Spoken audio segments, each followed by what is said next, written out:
Hey there, folks. Welcome to the edition of Stranger in a Southern Land. I, of course, am your host, Jake Manning. Today in the program, we have professional wrestler Cedric Alexander. I know it's a rare occasion and a special occasion we have professional wrestlers on this program, but Cedric is a very special case because I was there on day one of Cedric's wrestling career, and turns out I wasn't a nice guy.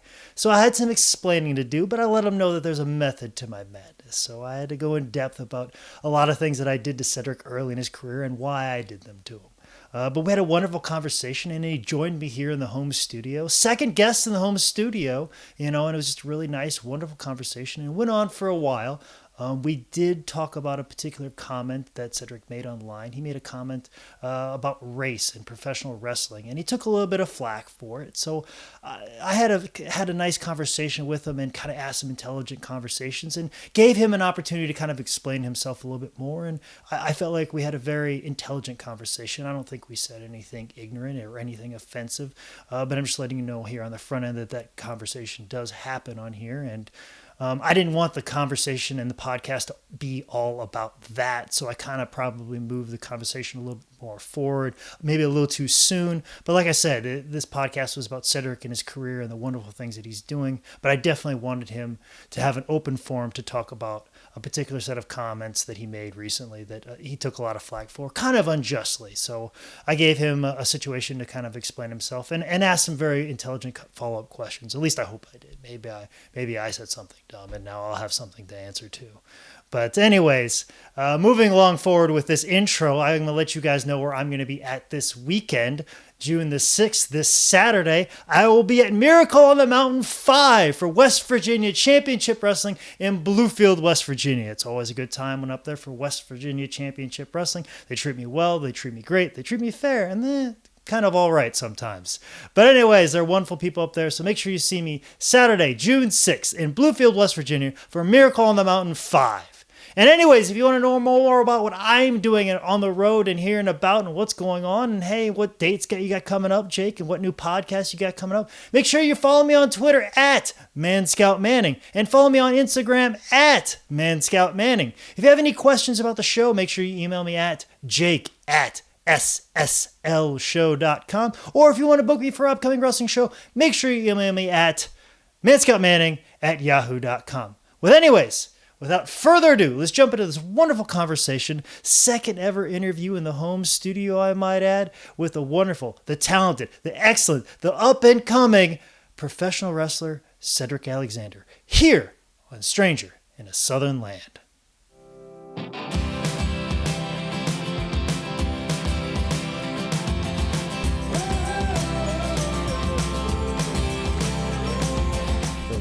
Gonna jump right in here, All right. So Cedric, thank you for stepping into the home studio. I No appreciate problem.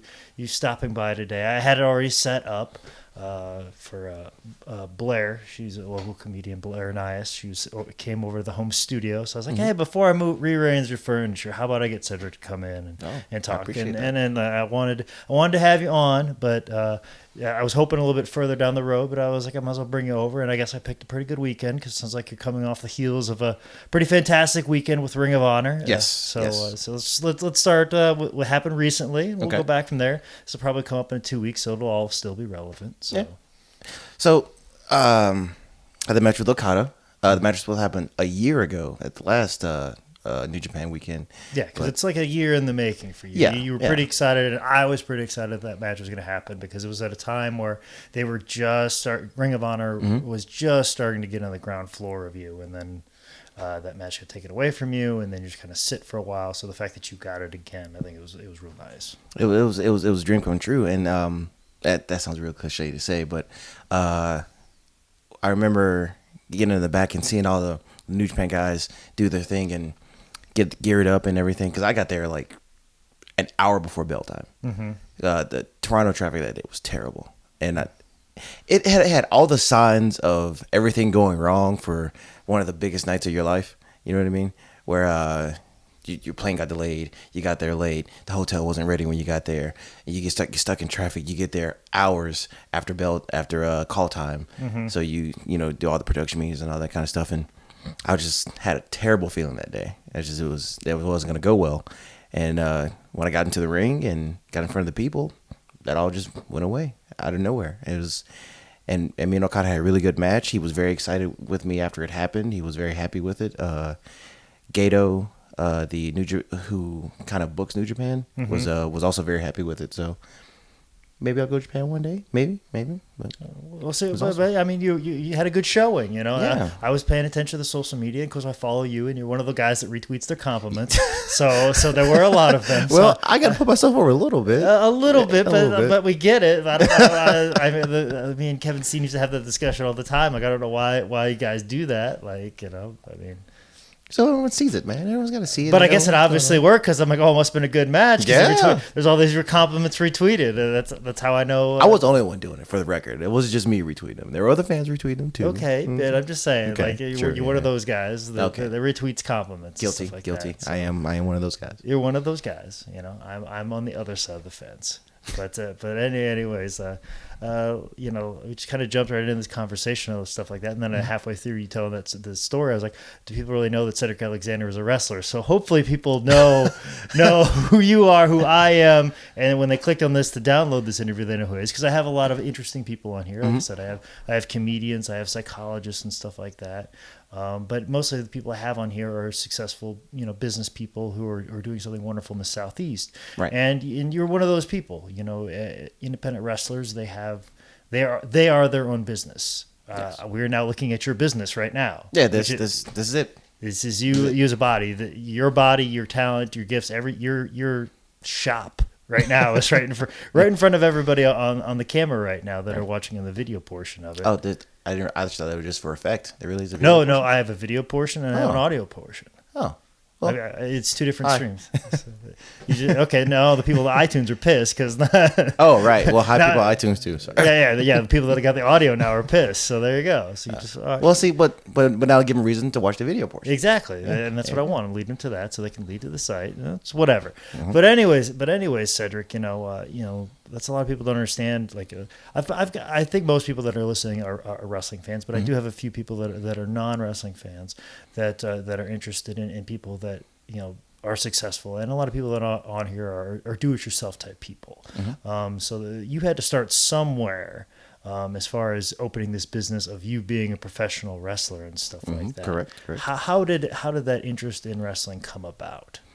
I guess it was sort of like most young wrestling fans. They watched it when they were little with their mom or their dad or their brothers or whatever. For me, it was my stepdad was just flicking through channels one day, and he wasn't really big into wrestling, so he just flipped through stuff, and I had him stop because I saw Rey Mysterio and Juventud Guerrera have their match, and they were doing all kinds of stuff, hurricanranas and moonsaults and all that kind of stuff, and it really stuck to me at first because they were just two guys in masks with flashy colors. It's like, ooh, colors. And then I started really getting into it. It was WCW, of course, for people who don't know. Yeah.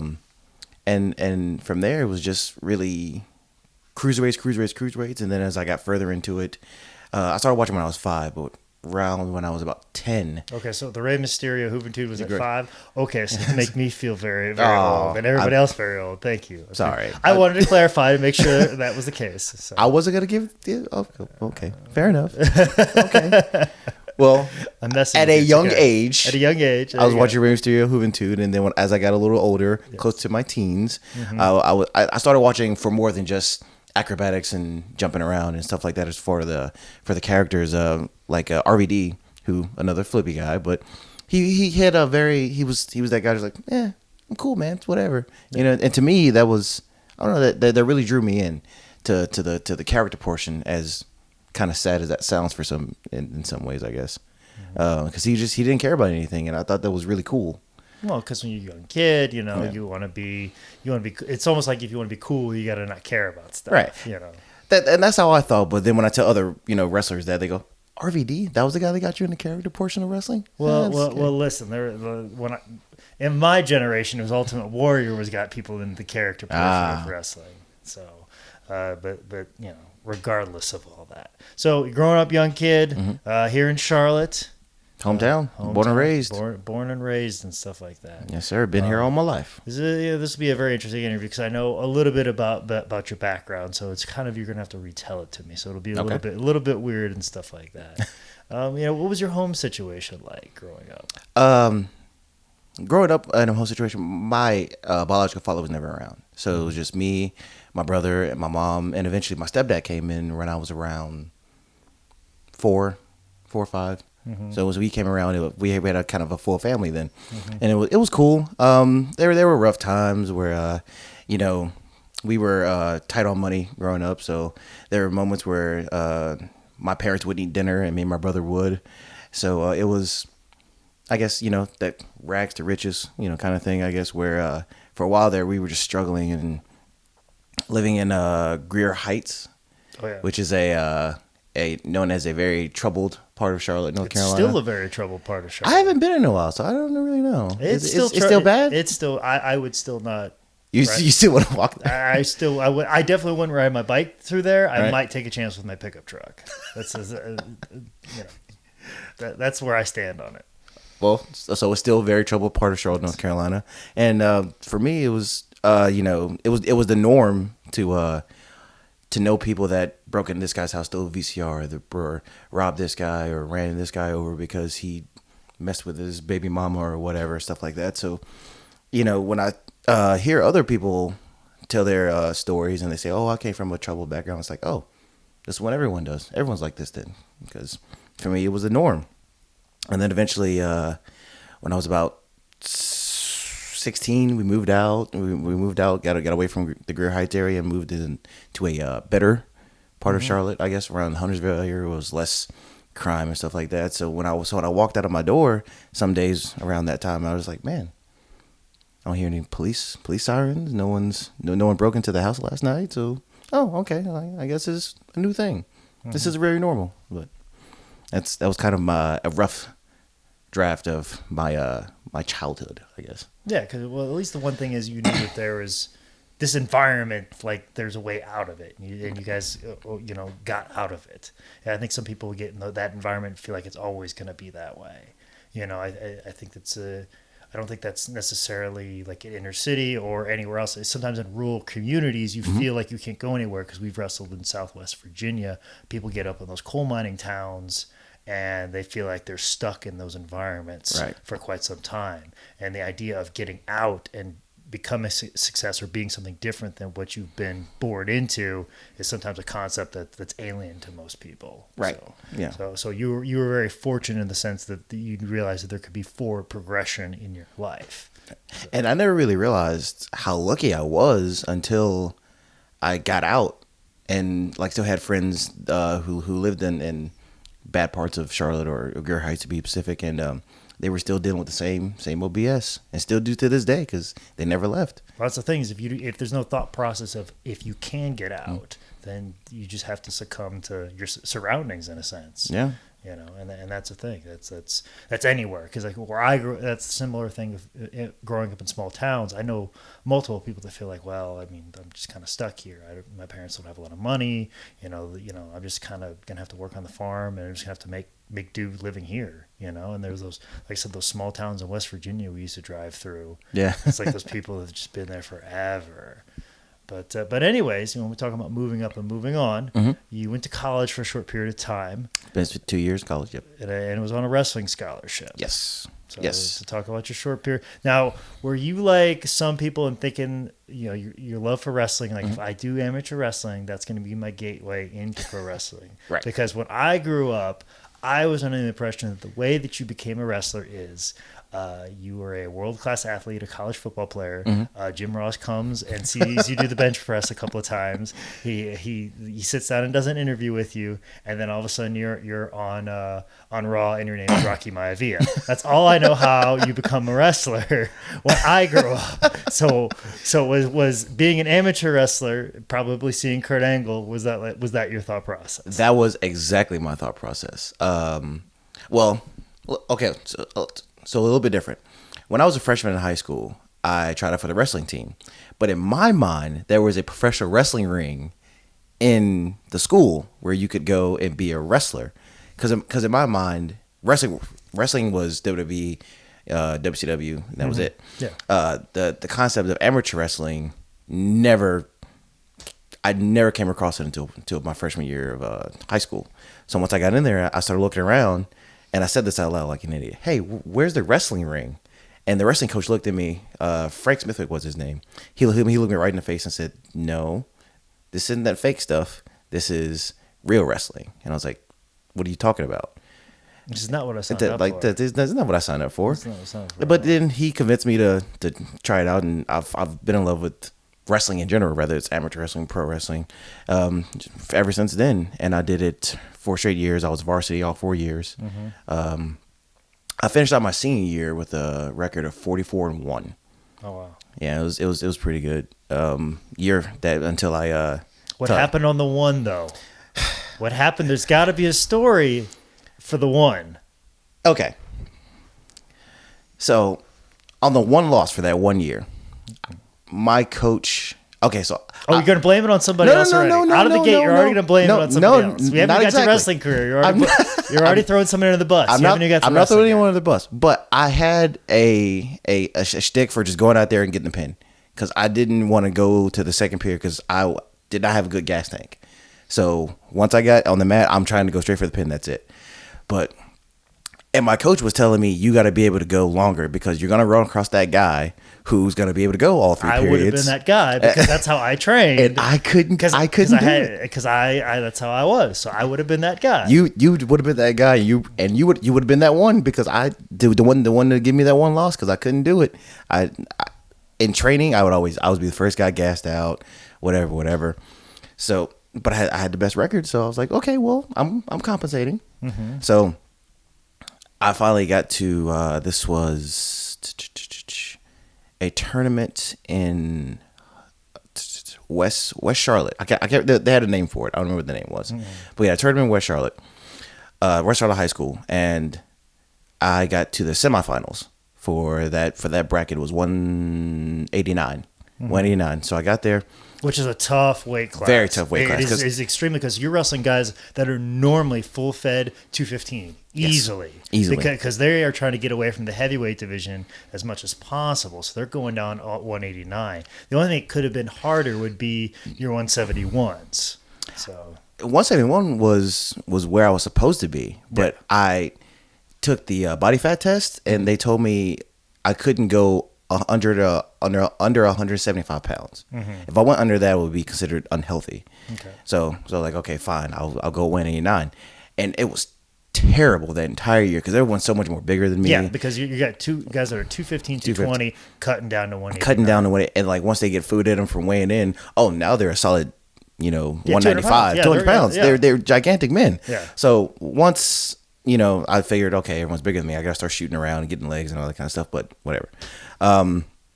So I got to semifinals. I beat everyone in first period, maybe second period. The guy I wrestled in the finals, I cannot remember his name either, but he was a 3-time state champ. This was also his senior year, and he was maybe a solid, maybe 5'8", but he was enormous, wide dude. Yeah. And I'm thinking, oh, okay, easy. I'm gonna kill this guy because he's so short. I'm like, all right, whatever. Mm-hmm. So we start wrestling, and he is eating me alive, taking takedowns, 2 points, slamming me all around. I'm getting away, so it's competitive, but he is clearly in control. Mm-hmm. And we get to around the second period, and that's it. I'm done. Yeah. I can't go anymore. Mm-hmm. And he cradles me up. 1, 2, 3. No, enough. I say 1, 2, 3. Like it's he cradles me up. Pin. Exactly. Yeah. Pin. So I even made the same mistake too. I was like, oh, they got 1, 2, 3. I even made the same mistake too. No, so don't worry. It's stuck in my head. But I was getting off the mat and walked past my coach. I didn't want to shake the guy's hand. So I gave him a little hand smack, whatever. Walked past my coach, and he is livid because he had told me for the whole season to work on that gas tank and get my conditioning up, and I just say no, I'm not. I'll just destroy everybody. Yeah, and that's what I'll just do. I'll just do that because it's got to be that easy. That's what and then that one guy. That's all it took. So, yeah. And from that point on, I did more cardio. It wasn't the best. You didn't change your life. I didn't change. I didn't change my whole life around, but I paid a little more attention to it at least. There you go. So anyways, you went on. You were good enough to go to college, and then you were there for 2 years. Well, what happened there? Just what happened? Why only 2 years? Yeah, well, only 2 years. Well, girls got me in trouble. I got into a really rough situation with a ex-girlfriend of mine who was crazy. Just to put it lightly, she was like a fry short of a Happy Meal. Okay. She was pretty bad, and it caused a lot of legal trouble for me. I'll put it that way. I don't want to get too far into it. It caused a lot of legal trouble. Are there certain places you're not allowed to go? No, not that bad. Not that bad. Okay. But enough to where I just... All right, you're already doing better than Ric Flair, Yes. so hang your hat on that. And I didn't even mention that my 2 years of college, I was in Muskegon. Yeah, you were in Michigan. Michigan. I went to Michigan. Yeah. It was enough to make me say, okay, I'm going to finish this year up, and then we went home. And then I went home that summer. I just kind of kept it cool, relaxed. And then I went to a independent wrestling show. I can't remember. I don't remember what it was, but Sweet Dreams was there. Okay. He was there. Freight Train was also there. He was also on that show. Okay, I might know the show you're actually talking about. It was at a boxing. No, It wasn't Two Faces Gym, was it? No, not Two Faces Gym. It's the one on next across from the Amtrak station. That gym, that old rusty gym. You may have seen it. I don't know, maybe not.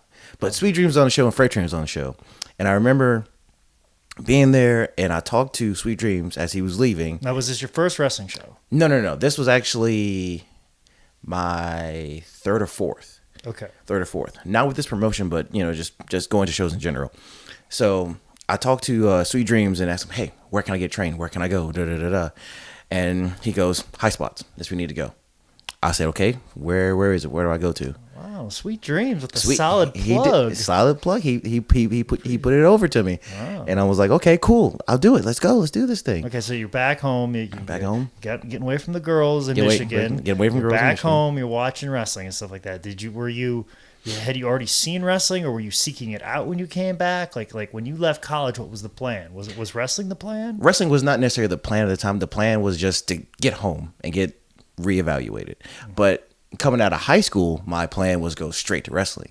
But to appease my parents, I went to college first. And then that didn't work out. And that turned out the way it did. And then Yes. obviously you had now leverage on your parents now to see, I listened to you and look what happened. Now we have to do it my way. I could have played that card, but I didn't. I would have.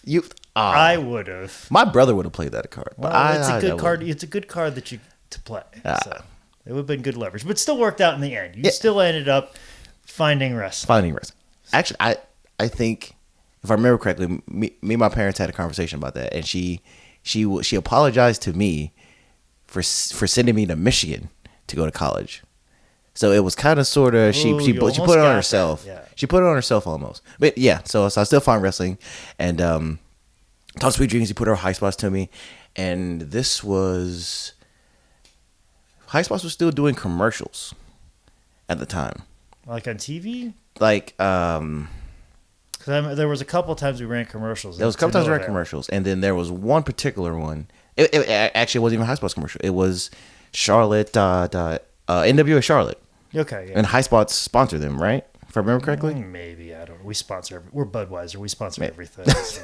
So, but I remember seeing that commercial, and High Spots' logo was on it, and this was right like maybe a couple days after Sweet Dreams had told me about it. So it was kismet. It's just like, obviously he said High Spots. High Spots is on this wrestling commercial. Obviously this is a legit place. And that's like what I was like, okay, there's something, got something to this. And I remember going to the school and talking to Michael. You were there, Charlie Dreamer, and Caleb. Were the three guys I saw when I first walked in. You guys would forget. And then Michael came back, talked to me, and I'm like, I'm an excited kid. I'm jumping up and down. I'm like, yeah, let's go. Let's wrestle right now. Let's do this. I vaguely remember you coming. I remember you very vividly that day because I remember I walked in. I was just hanging. It was me and my mom, Yes. And she went off and talked to Michael. I was looking around, and you walked directly past me. I'm like, hey, my name's Cedric. Good to meet you.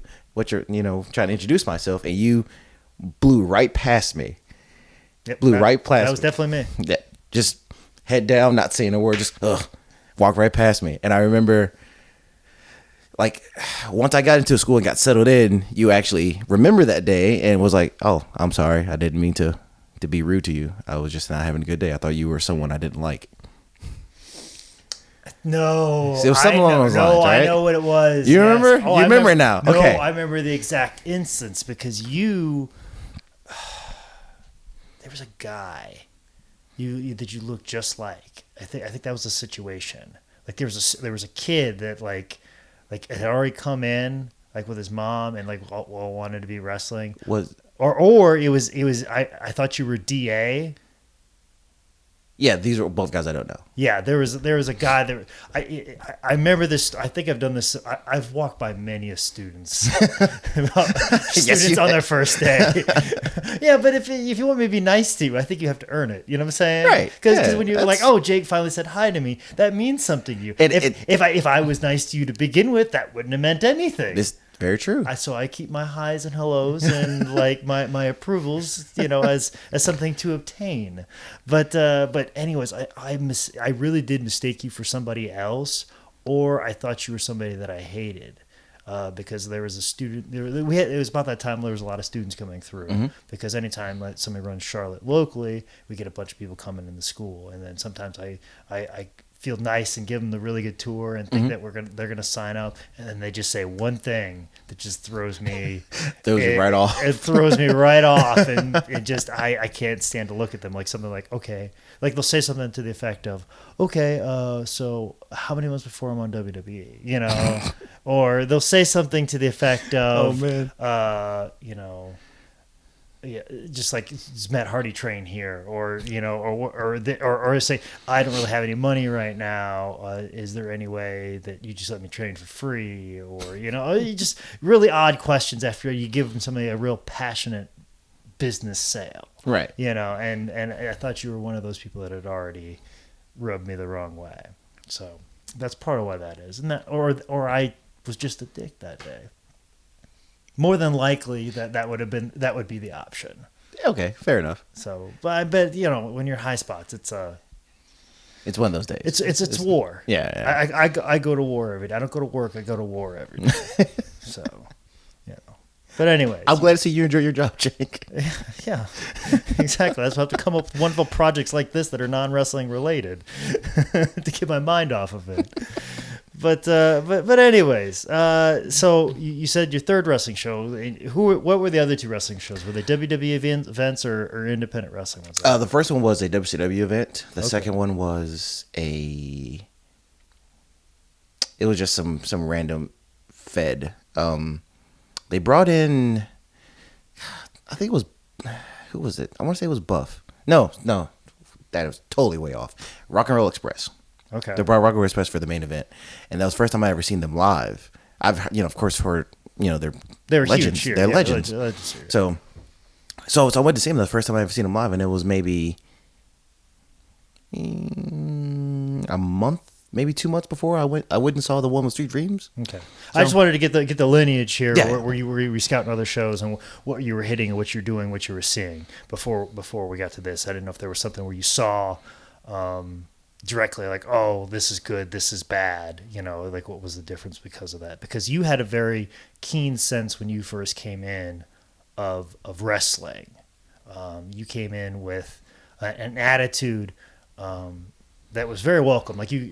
I was very much rude to you your first day, but it really didn't take long for me to warm up to you right away. Right. Because you had a certain sense of this is good wrestling, this is bad wrestling, this is how, and you grasp stuff very quickly. That was what I noticed about you right away. And I haven't, not to toot your own horn here, but you,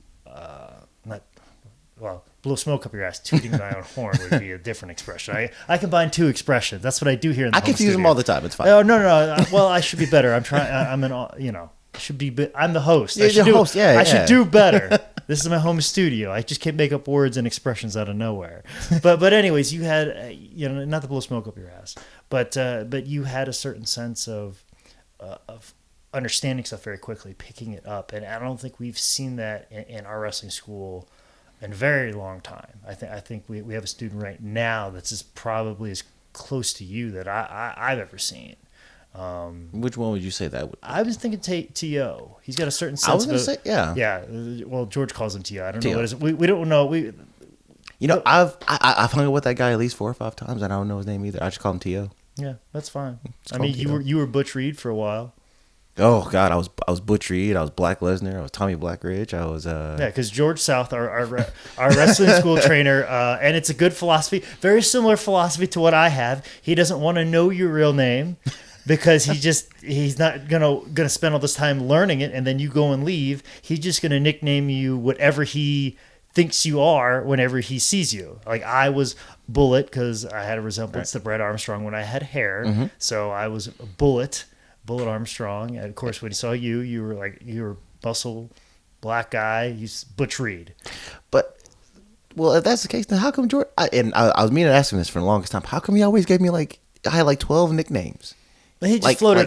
But that's what never stuck. But even the sense too, he's like, I'm not gonna waste the time in remembering your nickname. Not only am I not going to remember your name, I'm not even going to remember the nickname I gave you. I'm just going to say whatever name pops into my brain that second, and that's what I'm going to call you. Because guess what? You may not be here next week, so I'm not going to waste the time or waste the effort to remember your name. And that's just the thought process of that school, because there's some people that come in and leave and go and stuff like that, and we had to treat you no different than everybody else. But I think everybody recognized right away there's a certain sense of ability with you, because at that moment in time, new students were very sporadic, and new students rarely had potential. So you were like the first person in a very long time that had at least had a potential to have a match, but you even had even more potential than that.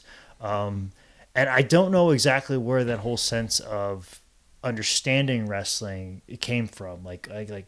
It's something you have and what you don't. But were you watching a lot of wrestling? I watched a ton of wrestling. In prep, I know you did as a fan, but when you decided I'm going to be a pro wrestler, did you have a certain mental prepare yourself mentally? Because what I did when I decided I want to be a wrestler, I took a whole year and worked on my body, because I was a shot putter. I was probably a little overweight. I spent a whole year getting into shape and mentally preparing for wrestling training, not realizing that anybody off the street can really do it if you have enough money. Right. But I wonder if you had the same type of thought process of what I need to just prepare to prepare. Right. What I did was kind of the same thing. I actually started going to the gym, because beforehand, even though I was a athlete in high school and college, I didn't really go to the gym unless it was, the season for wrestling season. But once I had in my mind, okay, I'm going to wrestling school, I started going to the gym on my own, got a membership, and started, studying a little bit on nutrition and stuff like that, which I'm terrible at now. But we've called you out on it numerous times. And I started studying up on working out and all that kind of stuff, and got a membership to a gym and watching a lot more wrestling that wasn't just WWE or at the time TNA was around and big. I started watching stuff from All Japan, New Japan, AAA, CMLL, and just started looking at how things are done. And I remember watching Tough Enough. I don't remember if it was still around that time, but I remember watching reruns of Tough Enough, going, okay, these guys are doing this, all this stuff, and all these weird competition, wherever they're doing, and going, so there's got to be a method to this. Even though they never actually gave it away on the TV show, I was like, there's got to be something to this. So I started watching a ton of wrestling and try to figure out, okay, this Japanese wrestler does this way, this American guy that does this way. There's got to be some kind of similarity of how a wrestler is supposed to be done, or how a headlock is supposed to be done. And I just really started paying attention to how things are done and not necessarily what they were doing for a solid 6 months or so before I actually stepped into training school. And did you keep that type of watching throughout the whole thing? Because I remember you watching a lot of wrestling and looking at YouTube clips, and that's a tool that your generation has been very fortunate to have. Right. Of course, I came along halfway through all that. Back when I first started, it was like you had to get the tapes of different people and stuff like that. You had to almost be a tape trader before you're a wrestler, so you could really have enough of a library to collect collect all this material and data. Now you can just Google search it and it's available. And now with smartphones and everybody have them, like literally if you know you're wrestling a certain guy, you can go in another room, type out their name. Yeah, and you can get top 15 moves of like, you know, Rob Killjoy or something. yeah, whoever, exactly, and you can look for it right there. So it's an amazing tool and stuff like that. But anyways, as you're starting your training, what were your first thoughts and impressions? We can talk this way now. Oh, okay. I wasn't allowed to talk to you in such a favorable way during those early formidable years because I was very much had to be here and you had to be here down low. just so you know because just so you know who's the boss, just so you understand the totem pole and how it works because you'll go in a new place and you're the low guy in the totem pole. If you start off as a star and you get treated as a star, you're gonna go someplace and it's gonna mess you all up. So I think that's the one advantage of going to our school. We let you know you're at the bottom. Yes, numerous times. You know you're at the bottom. You know you're at the bottom when you're sitting next to me because that's where I am always stuck. It felt like being in high school almost for a while. Yeah, there. well, you have to because you have to understand the mentality. No, and I appreciate you guys being that way to me, even though at the time I was like, man, these guys are dicks. But we were never like beating the crap out of you. Right. We never get you in the corner and like you never were physically hurt. It was always a hey, you know you're at the bottom, and that was it, and never slapping me around or anything. No, like it was all a mental. It was all to make you mentally game. Strong. That's all it was. Yeah, I appreciate that. But you didn't really buckle. You definitely handled a lot of that mental stress very well. Oh, I think I handled it terribly. No, you did pretty well. I handled it terribly. No, but you're supposed to handle it terribly. Oh, okay. The fact that you didn't freak out and just leave one day meant that you succeeded. It's like the army. I never thought about that. I just thought, man, I'm cursing you guys under my breath, but I'm just like, yep, mm-hmm. And that's what you're supposed to do. Yeah. Because I'm sure you were on the other side of those Jim Cornette tirades at Ring of Honor, and you couldn't say anything. So many of those. And you couldn't say anything. I couldn't say a word. Just had to sit there and be like, yes, sir. But the thought processes of me yelling at you is far less than when Jim Cornette was yelling at you when you were at Ring of Honor. I beg to differ because I remember you yelling at me and I was going, man, it's like my big brother about to kick my ass. And then Jim Cornette yelling at me and going, he's just angry. I don't know why he's angry. And it didn't really faze me. It's I know that sounds bad and people go, that's Jim Cornette. You're supposed to respect and fear him. It's not as bad as Jake Manning. No, not as bad as Jake Manning. That goes back to being prepared as well because I went through a similar situation when I was training. I had a guy that was very rough with me and took liberties with me. Not only did he mentally abuse me, but he also literally took liberties with me, especially in situations where I gave him my body. He hurt me intentionally, and he hurt me intentionally several times. And not only on top of that, I was driving an hour and a half to and from practice to do this. Oh, jeez. So like, and of course I was getting back late at night and I'd have to go to work at 5 a.m. and I would do this 3 times a week. So like, that's why I've always been very tough on people right away. I don't want everybody to get the impression that I'm just a dick right away. There's a method to my badness where I feel like I'm mentally tough enough to take the abuse and punishment that comes along with pro wrestling. And as you knew, as soon as you got on the road with us, it's tough. Yeah, it is. And you were very, the thing that you did that not a lot of guys do now, and this is why I don't like a lot of our new students, is you jumped in a car with us without even the possibility of even wrestling. You got in the car with us just to maybe get on a show. You got on the car with us to work the gimmick table. You got on the car with us to help set up the ring, just to help out and be at the wrestling show because you wanted to be there. Right. What was that attitude? Like what was your thought process on that? My thought process was, if I want to succeed in wrestling and be a star, then I got to go to where the stars are at. And the last shows we went to, driving 12 hours up to New York for the NEW shows, I knew for a fact I wasn't getting on the show, but I had hopes that maybe I would, and I would get on that show where Matt Hardy was going to be the indie star for the week or whoever was going to be there. And I was like, if I want to be this guy, then I got to be around this guy as much as I possibly can. So every time there was a show where I, could be around a big name guy, that I was going to do it. I was going to be there. And high just spots, for a chance. Just for a chance. Because you're definitely going to have a chance if you're there. If you're not there, you're definitely not having a exactly. chance. And, like, of course I wanted to stay, and wrestle and wrestle these local indies because that's what a lot of guys do. Yeah. And I hate that. A lot of the guys that come from, a lot of the recent people that come through our school is what they'll do is like, oh, we'll just do the rest of the local indies. And then when I give them an opportunity, hey, come on the road with me. Probably a good chance you're going on the show, but I don't know. I'm going to try my best. They're like, no, I'll just stick around and wrestle the local show. Right. And I remember one time particularly where me and you got into it, where I was wanting to stay and wrestle for God knows whatever promotion it was, because they had me a really good match with a good local guy, but you were going to go to, it was an AEW show. It was an AEW show where I can't remember who the top guy was at the time. It was someone who just got released from WWE. Mm-hmm. And me and you got into a text argument, and then you just ended up calling me and saying, look, you need to come to the show. Wrestling for buttfuck whoever does not matter right now. You need to come to the show and be a part of the team. Mm-hmm. And I remember like going, sure, fine, whatever, I'll do it. And being way happier going there than I would have been there, because at the local show, because I remember a couple of guys I know went there like, oh, it was the crappiest show. There were 15 people there. This guy got hurt. There was blood all over the mat, and people had to wrestle in it.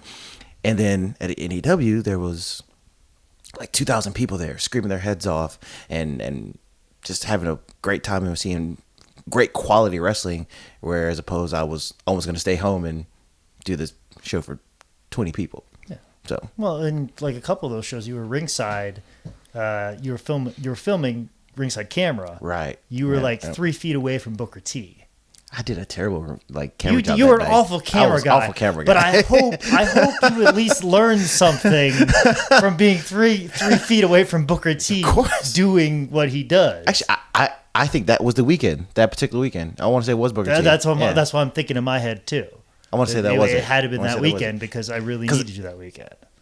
And I ended up wrestling on the second night because that was the double shot weekend. Yes. Okay. So that's the thing is and that's another thing too is I knew you were probably going to get to wrestle one of those nights, but I'm not going to let you just say, "Hey, I've got you on the show," and then have it backfire. No. Yeah, we'll make sure that you wanted to go.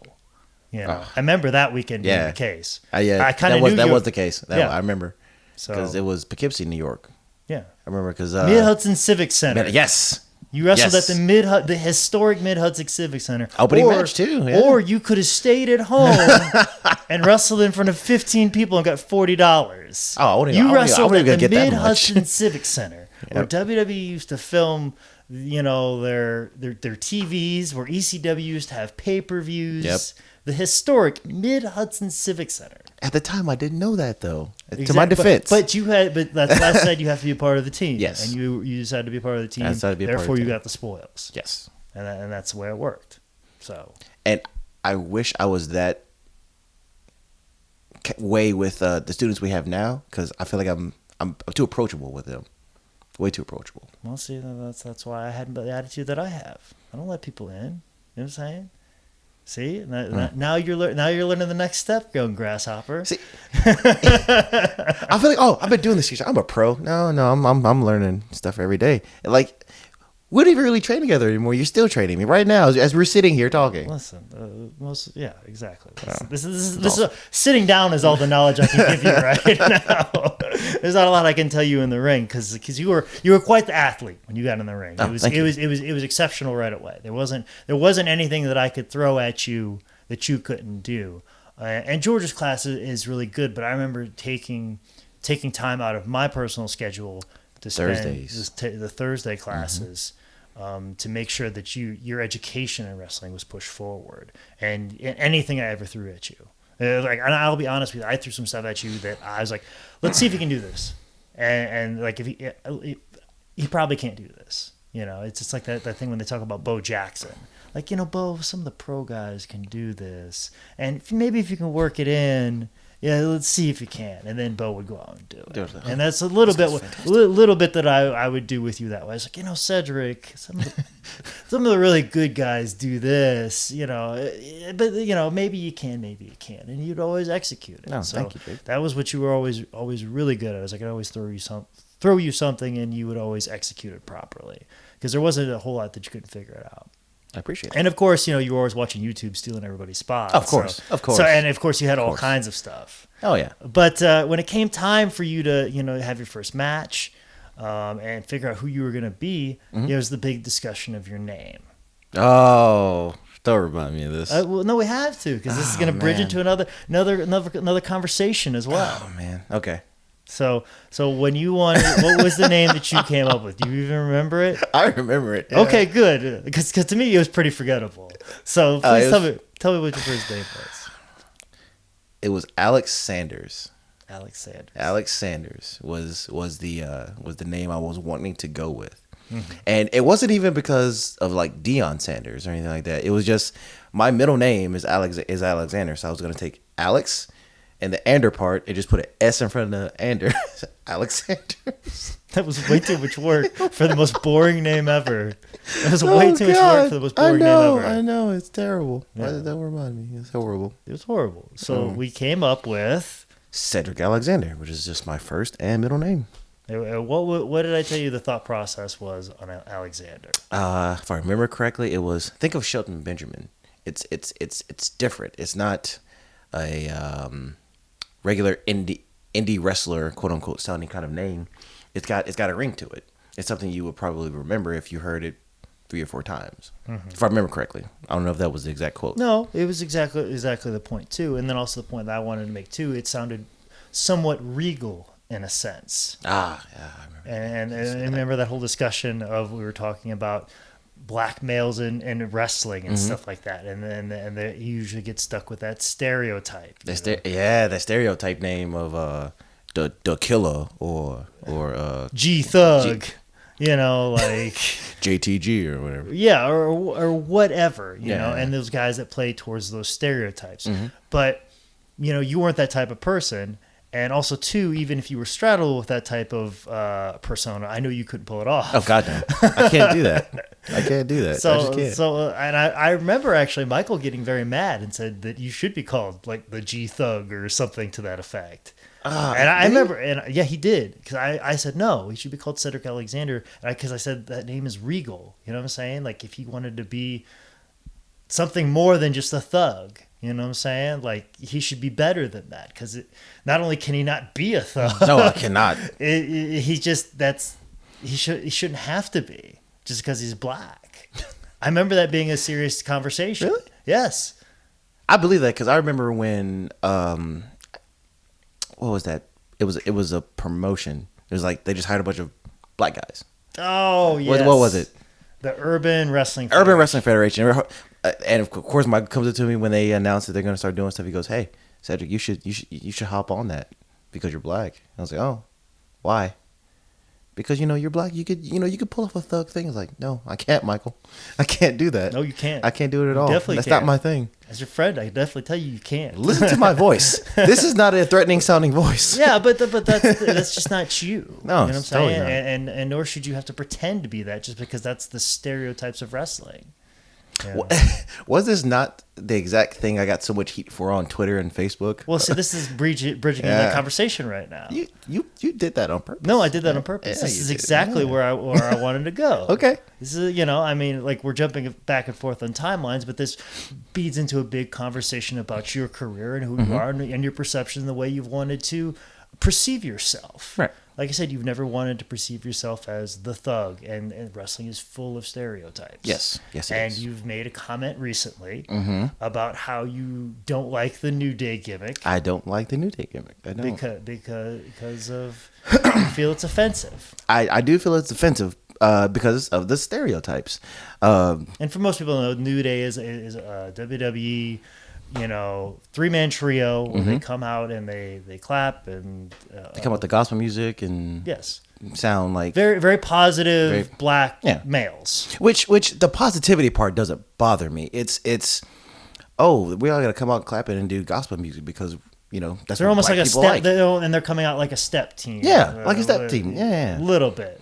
I will say though, recently I saw they got the heel, or the bad guy thing going for him, because they know that people don't like that. Exactly, which I think helps me like it a little bit less. But you have to understand too, is they were going to put them together, and when they were about ready to pull the trigger on them, Ferguson happened.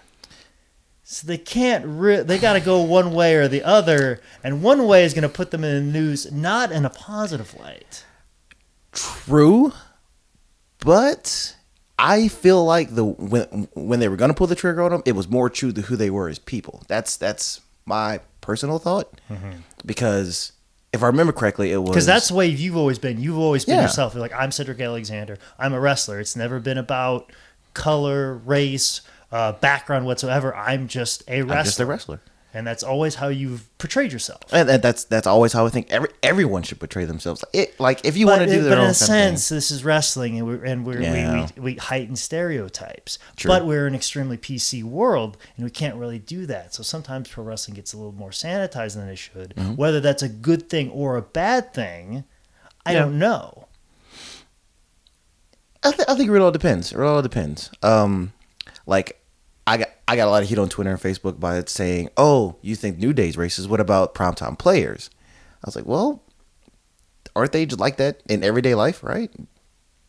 I mean, I've met Titus O'Neil before, and I mean, he's not as loud and doing the bark all the time, but he's a goofy guy who you could see him doing that in a pickup game of basketball. Yeah, he jokes around all the time. That's what he does, and like that. If he was playing checkers or chess, he'd be and he checkmated it, he would do that. He would do that. I feel like that's his personality. To me, it just feels organic. Like, but when you saw those three, Kofi, Xavier, and Big E, before they started doing that, they were not even remotely close to those.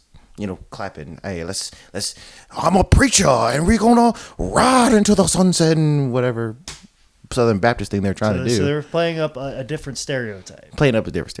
Which wrestling is full of that. Wrestling's full of it, and and there are those trappings. We've already discussed the trappings right there. Like they're working for WWE, and there's only so much you can do, and they want big, loud characters, and unfortunately, because of race, they get put in that situation. And whatever situation it is, that's what they get put into. And on the indies, you talk about Urban Wrestling Federation. Every one of those guys get put in a certain situation. Why have you never wanted to, or nor have you fall into those pitfalls?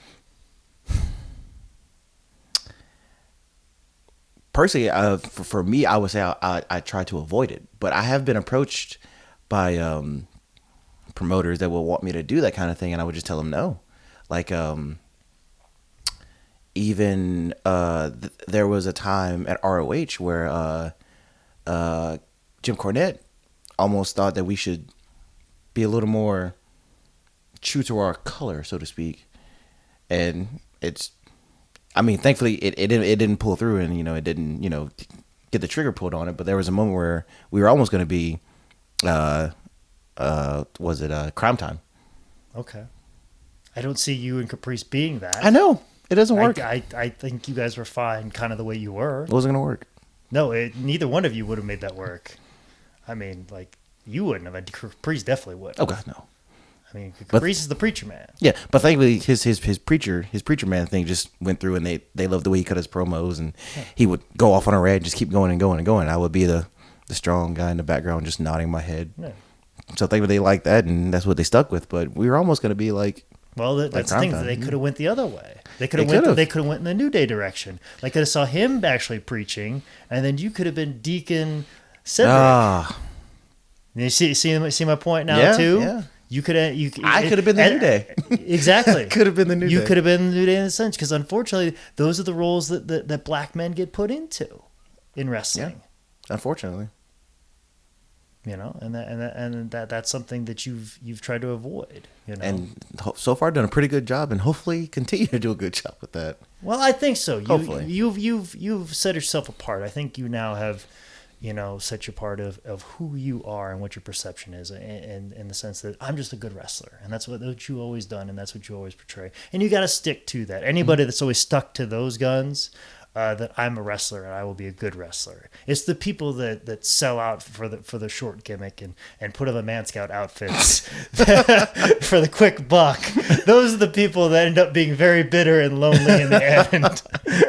but Jake, I wonder if you know someone like that. I wonder who that could be. That could but be it's those anyone. people that stand by their principles and be wrestlers. They usually see, they may go through some rough times. They may have a few conflicts, but they always seem to come out okay in the end and feel better about themselves. That's for sure. And that's kind of where you're at right now. But before you get to that point, what was probably your first high profile match? I mean, and we could talk about your first match, and I'm sure you've talked about it in other interviews, but I want to talk about what you thought was your first big match. What I thought was my first big match. Probably the ROH title match I had with Kevin Steen and Charlotte. It's probably my big one.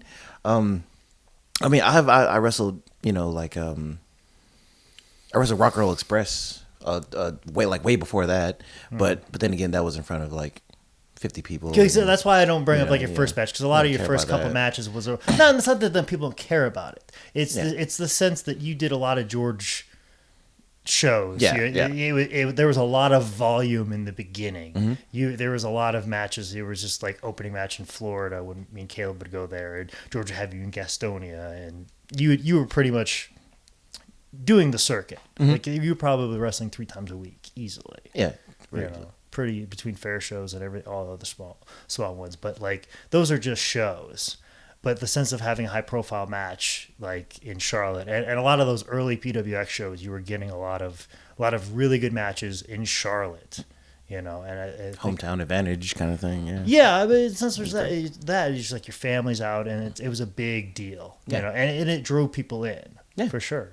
So it had to be the Kevin Steen one. That was the first one where the guy I was wrestling was obviously way above me in star power, I guess you could almost say. in the point that you're not for sure if they're going to cheer you or boo you. Because exactly. most of the time, you were pretty much going to be for sure cheered or for sure booed. Right. But there was that situation of you're supposed to be the guy who's definitely supposed to be cheered, but this guy is so much more above in a different league so right now. Much higher in the totem pole that he sold yes, people bought some tickets to see me, but he sold a bunch of tickets to people that weren't going to come regardless. Exactly. Yeah. So it had to be Kevin Steen was the first guy for that.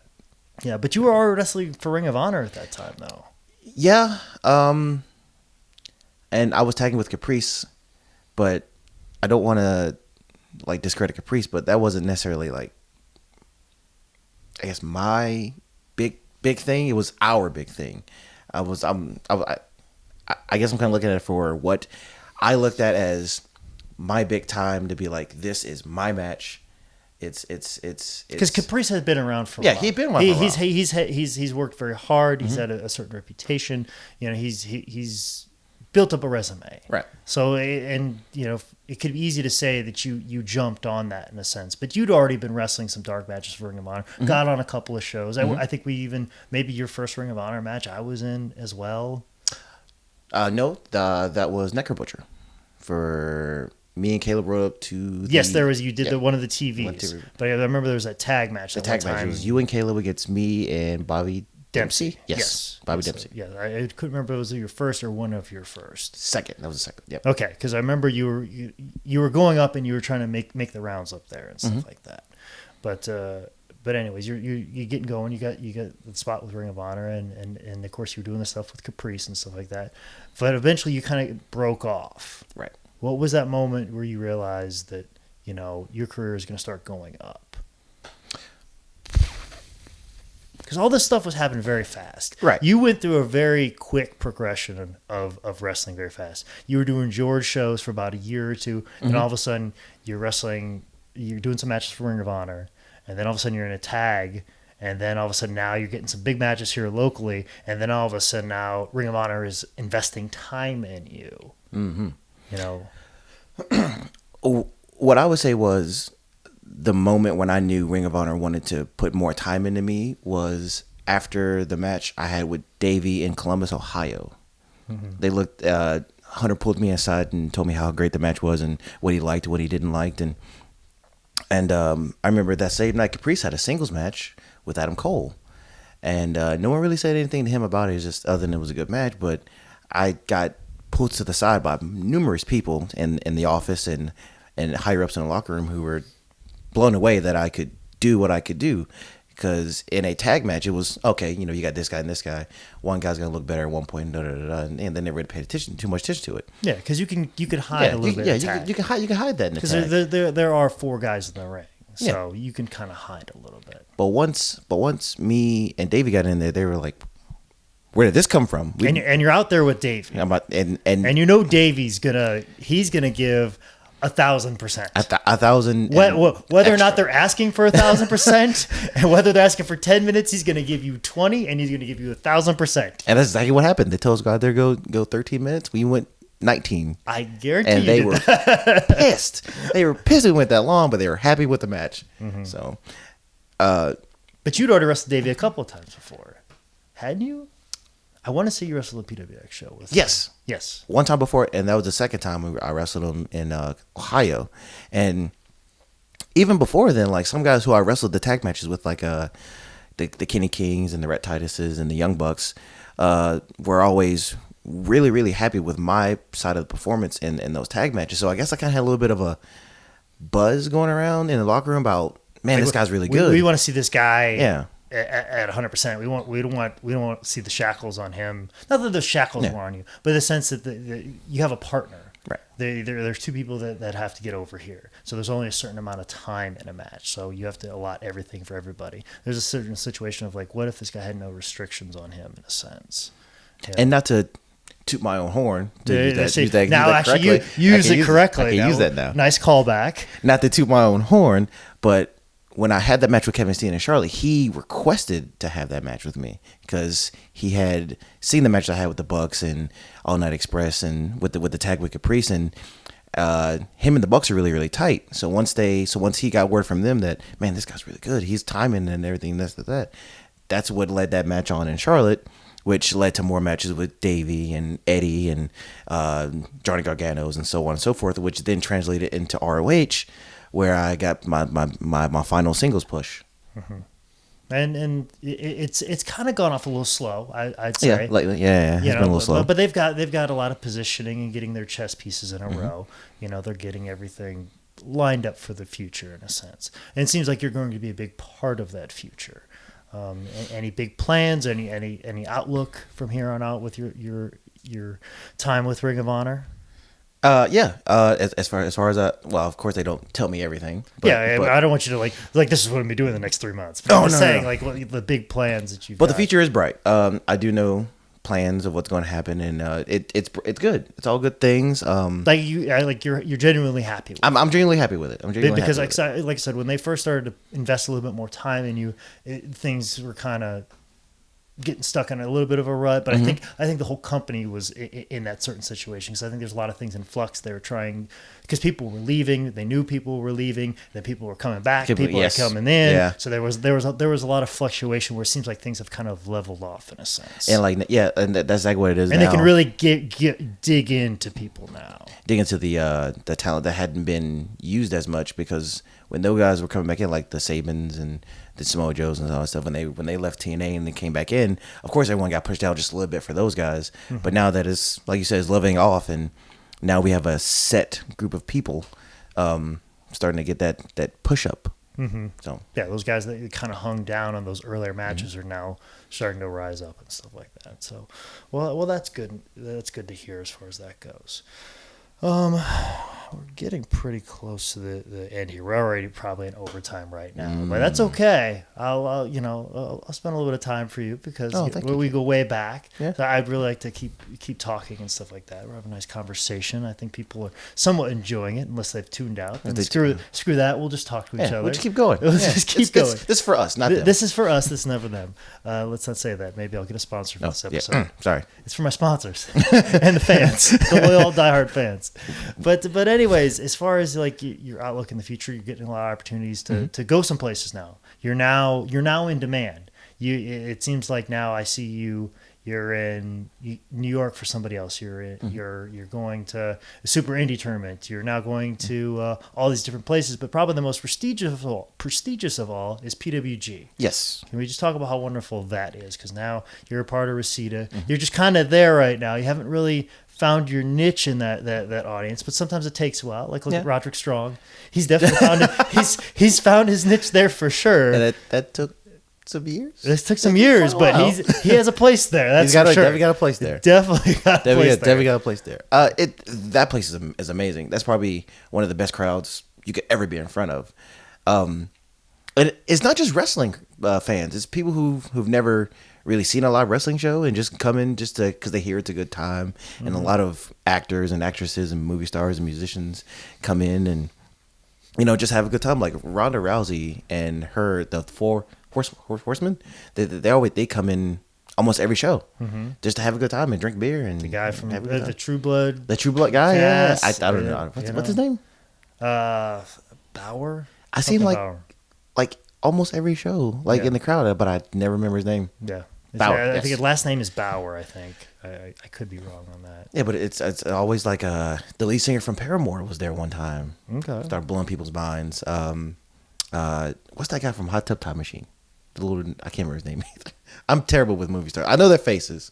I'm terrible with their names. The guy with the glasses? Yes. I don't know which guy with the glasses. All I know is because like Keckner, and then there's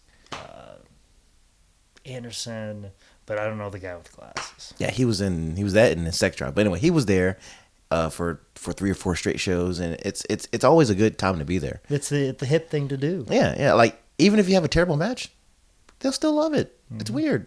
I remember you telling me that your Reseda debut, you're like, I blew so many spots, it made no difference. Yep. It didn't matter. Yep. Didn't matter. I blew so many spots, and it was me, Andrew Everett, and Trevor Lee. We're all in there talking, and I'm like, Cedric, what are you doing? I'm like, I don't know what I'm doing. I'm just doing something. I've been in one of those 3-ways with you before. Where I think me and Caleb Conley in mid-match yell, slow down. I think I remember that particular one. It was in Georgia. Georgia? Was it Georgia? It was in Georgia. I was going to say the one in New York. The NYWC one. That wasn't too bad. That one wasn't too bad. The one in Georgia, you were moving a mile a minute. Oh, man. I thought it was so good then. It was terrible. Oh yeah. The Georgia one, you definitely thought you were the best one. Oh yeah, you definitely thought you were far better than what you were. That's for sure. I definitely had an ego for a little bit, and then that got quickly dissipated. We had a knockdown drag out fight mid ring. Did we? Yes, in the middle of taking down a ring, we had an argument. Oh, I thought you said like in the ring. No. While we were taking down a ring, you had one side of a side rail and I had the other, and I'm yelling at you. And then we went back inside and we got like 2 boards. I remember it differently. I remember. Well, this might happen 1 or 2 times. I remember differently. I remember it was that show in Pineville. Yes, that show in Pineville where you were on the opposite side of the trailer, and I was bringing in a side rail or a board or something like that, and then there were a bunch of people that we did not want touching the ring trying to help, and we're trying to tell them, hey, stop, put it down, don't touch it, and you're screaming at them, and I screamed at you for screaming at them, and then you screamed at me, and then it was a big mess. I took it quite personal, so I'm glad you didn't take it. I'm glad you didn't take it as personal. So. I tried not to, but I was like, because that was the time when in my mind all the I guess the tough love. Yeah, or that we call it. Was getting thick. It was to me. It was like, all right, this enough of this crap. This guy's not giving me tough love. He's just being. He's being a dick. I gotta say something, and then it just came out, and then you took offense to it, and then I said, you know what, screw it. I'm not gonna shut my mouth this time, and bang. Yeah. But we made up that day. We made up shortly after. We figured it out. But that's the thing too is like I realized that you wouldn't be able to take shit from nobody no more. So you passed that lesson, Grasshopper. Was that a test? Don't tell me that was a test. Oh, that wasn't a planned test. Okay. But I could say the test after the fact. I could do that. Okay, fair enough. We'll take that. I could change the rules of the game, like if I want to, and I could change the game, if I want. It's like, don't tell me he did that on purpose. I definitely did. No, me being angry was definitely not on purpose. Oh, okay. Trust me, I try to be happy in life, but it never works out that way. Something about taking out that ring. It's what does it for you. Oh yeah, always. Always. Yeah, so especially and then now that my knees hurt, and I really can't do it. And Your knees hurt. I saw you walk around with a brace a couple of times. Never really. I've hyperextended it pretty bad. Ooh. And coming off the trailer, not that the listeners care or anything, but right now my knee is really messed up, and it's very hard for me to set up a ring. And unfortunately, after 12 years, the only way that I can be on a good show is if I set up the ring. So the fact that I can't do the thing that allows me to be on the show is very difficult right now. But you're not having that difficulty, that's for sure. You're getting on all kinds of different shows and all the places, and you're touring, overseas, and you're going to Europe, and you're doing all kinds of stuff. But more importantly, you are now supporting your family. Yes. Solely by wrestling? Yes, for the most part, solely by wrestling. Okay. Yeah. Because you have a daughter. I have a young daughter who is 17 months old, and my lady Ariel, my future wife to be, she's a now store manager at Spencer's. Okay. I don't know if I told you that because she was the sister store manager for GameStop, but then she quit that and then went to Spencer's. She's on the other side of the food court. Yes. Now. So. Fair enough. Yeah. You got. I was gonna try to defend it, but I was like, I can't. No, you're right. She'll be down at Belk next, and then she'll get mad at Belk, and she'll be at JCPenney's. JCPenney, then they go to Route 21 or something. Yes, like that. Yeah. But so like she's making really good money, so now it's taking off me a little bit more. So not like I was making a boatload of money wrestling anyway, but now it's easier. It's easier now. Yeah. Because you're on the road a lot, and you've got a lot of big dates, and then obviously places that take care of you financially. Because those European tours can be, pretty profitable, especially if you're in demand. You just did WXW, which is amazing. Yeah, that's what I hear. I hear it's just as close. It's similar to PWG in a sense. Very similar to PWG. I don't think they really drink as much though there, because I don't think they allow alcohol. I'm not sure, but I saw some people walk around with beers. But PWG, they have gigantic pictures of beers. But it's Germany, so Germany, they've been drinking since they were 14. So it doesn't mean anything anymore. They've already had their phase of alcoholism. That's one way to look at it. It just made me think like German TV was pretty weird to watch too over there. It's pretty awkward. Yeah, especially late night. Oh, I know what you're talking about. Oh, you know what I mean. Oh, I know exactly what you're talking about. Yeah. Okay, so you know what I was gonna say. Yeah, like softcore porn, not really softcore porn. Yeah, like the infomercials. Yeah. Yeah, like where here in America, it's just a girl in her underwear being all nice and cute. Yeah, it's like there's sexy stuff, but like I like my stuff to be a little bit, a little bit more on the edge. Germany's girl going to town on herself. It's just call this number. Oh, yeah. Right. Okay. Why? I've already got what I needed right here. Yeah. Okay. All right. But yeah. Anyways, as we're gonna draw it to a close, we'll wrap this up. We've covered your whole life, and nice little keep. Nice little basket here. But anyways, you've done all kinds of things. Like I said, you moved through the wrestling in a nice forward progression. And you haven't taken too many big steps back. Except for maybe the New Day comments that might have, slowed you down a little bit. That might have. Yeah, just fans hate me a little bit more. That's funny. I was making a joke. I don't think it slowed you down very much. But I'm just saying you haven't had like super big pitfalls and stuff like that. Your career seems to be moving on a very forward linear path. What can you attribute to that type of success? Like, as you look back, have you ever looked back and go, man, I'm very fortunate. All the time. Things are moving at a very good pace. And where do I go from here? All the time I do that. I sit and think, this is my life. Like I was just in a van with Matt Seidel and Trent Beretta and BJ Whitmer. And we were riding from the show in Toronto. And I was just, man, I just watched you on TV like 3 years ago, trying to wish to be in your position, and here you are sitting next to me. And we're just casually having a conversation. But yeah, it really just sets me back and think how far I really have come in such a short amount of time. And when I really try to think what was the special ingredient or whatever you want to call it that got me to this point, and honestly, I would say it was probably learning how to shut my mouth and take things for what they are and then make the best out of them.